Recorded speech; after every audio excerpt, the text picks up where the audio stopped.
People will sometimes come to me and say, Bill, I really want to hear the voice of God.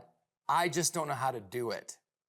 And I understand that struggle and sometimes that frustration. It just seems like you've tried to listen and you just don't hear anything. What is going on?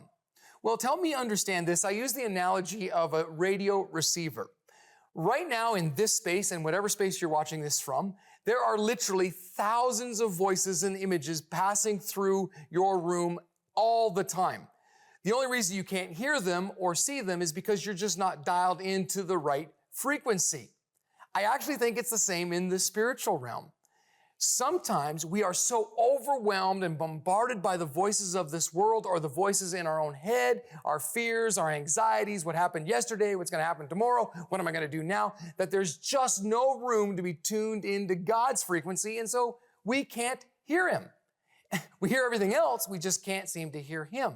So what do? Well, the Bible gives the solution. The Bible says, be still and know that I am God. It starts by being still. You actually have to discipline yourself to push out all the distracting noises. For some of you, it may mean you have to turn off the TV. You have to turn off the radio. It might mean for some of you to shut those voices that are bombarding you and push them out and say, no, I'm not going to listen to that right now. I need to be still and know.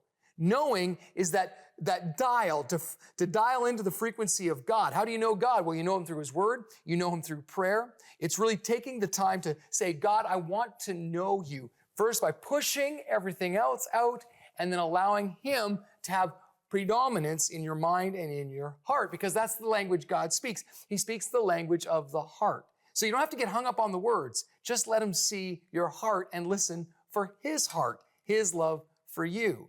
So be still and know that I am God. You see, here's the great part about this.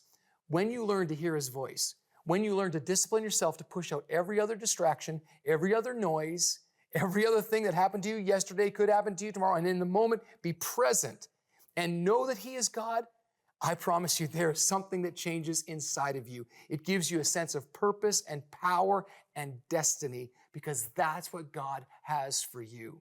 So my encouragement to you today is to tune into God's voice by pushing out the distractions and letting Him in. And that is a stepping stone to being who God has created you to be.